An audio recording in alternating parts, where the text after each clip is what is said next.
আসসালামু আলাইকুম। আশা করছি আপনারা প্রত্যেকে ভালো আছেন, সুস্থ আছেন। আমিও আলহামদুলিল্লাহ ভালো আছি। আমি একটা আপনাদের যে আজকে ভিডিওটা নিয়ে এসেছি, এটা হলো প্রাণী পরিচিতি নিয়ে। যে আপনারা অনেকেই বিভিন্ন গাভী সম্পর্কে জানতে চান, বিভিন্ন গরু সম্পর্কে জানতে চান। আমি এই জিনিসগুলো আস্তে আস্তে আপনাদের সামনে তুলে ধরার চেষ্টা করব। তারই ধারাবাহিকতায় ১ম যে ভিডিওটা নিয়ে এসেছি যে মুন্সিগঞ্জের গরু। এই গরুটার সাথে আমার রিসেন্ট খুব ভালোভাবে সাক্ষাৎ হয়েছে। এই গরুটাকে আমি দেখছি এবং এই গরুটার প্রেমে পড়ে গেছি ভাই। খুব সুন্দর একটা গরু, দেখতে খুবই সুন্দর এবং এই গরুটা আমার মন জিতে নিছে। এই কারণেই এই ভিডিওটা আমি এই গরুটাকে দিয়ে ১ম শুরু করলাম, যে গরুর পরিস্থিতির মধ্যে।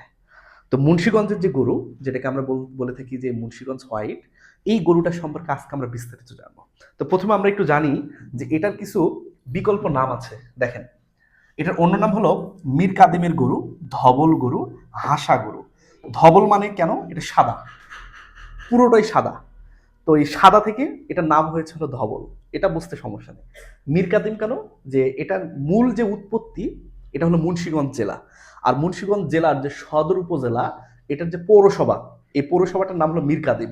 আর ধারণা করা হয় এই মীর কাদিম যে পৌরসভা, এই অঞ্চল থেকে এই গরুটার উৎপত্তি হয়েছে। সেই কারণে স্থানের উপর ভিত্তি করে আমরা এই গরুটাকে মূলত মীর কাদিমের গরু নামে চিনি।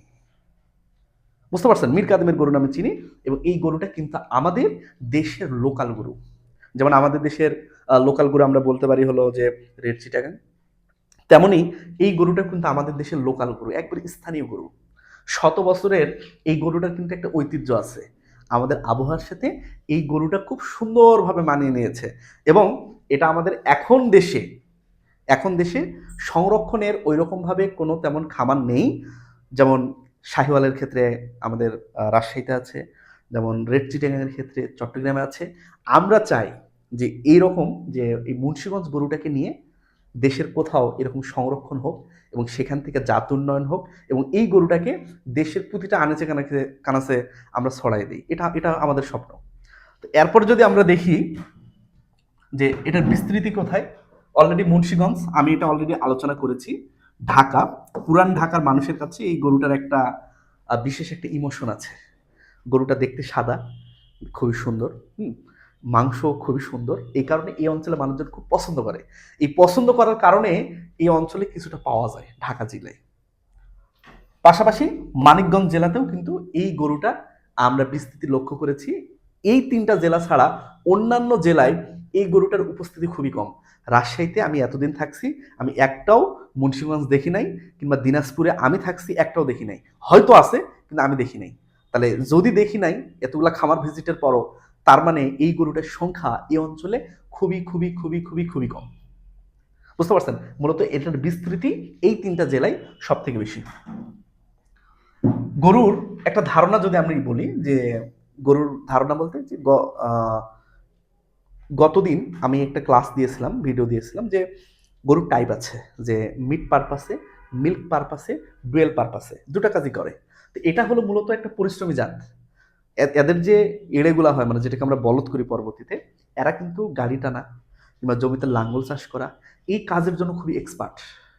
এরা খুবই পরিশ্রমী জাত এবং এদের দুধের উৎপাদন তুলনামূলকভাবে কম। ৩ থেকে ৫ লিটার দুধের উৎপাদন হয় এবং আরও কম হতে পারে, বা আরেকটু ভালো পরিবেশ দিলে একটু বাড়তে পারে, কিন্তু গড় যে দুধের উৎপাদন সেটা কিন্তু এতটুকু। বুঝতে পারছেন? এরা পরিশ্রমী জাত, মাংসের জন্যই মূলত আমরা এটাকে লালন পালন করে থাকি, দুধের পারপাসে এটা কিন্তু না। কিন্তু এটার মাংস খুবই সুস্বাদু।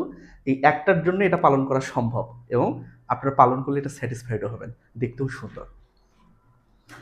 এখন যদি আমরা এটার কিছু বৈশিষ্ট্য বলি, প্রথমত এটা মাংসের গরু, এটা নিয়ে আমাদের কোনো সমস্যা নেই। ২ নম্বর, মাংস সুস্বাদু, খুবই সুস্বাদু ভাই। আমি খাইনি কখনো, ইনশাল্লাহ খাওয়ার চেষ্টা করব, কিন্তু খুবই সুস্বাদু। নরম, সফট, অনেক তেলতেলে সফট, দামি মাংস। ধরেন নর্মালি মাংসের কেজি যদি ধরলাম ৮০০ টাকা, এটা কিন্তু এর থেকে অনেক বেশি হবে, কারণ এই গরুটা একে পাওয়া যায় না। দুয়ে মাংস টেস্ট এবং মাংস নরম, সব বয়সী মানুষেরাই এটা খেতে পারবে চাইলে। তো সেক্ষেত্রে এটার দাম বেশি হওয়াটাই স্বাভাবিক। এটা সাদা ধবধবে, তবে কোথাও কোথাও হালকা হালকা ধূসর বর্ণেরও পাওয়া যেতে পারে, তবে মূলত সাদা।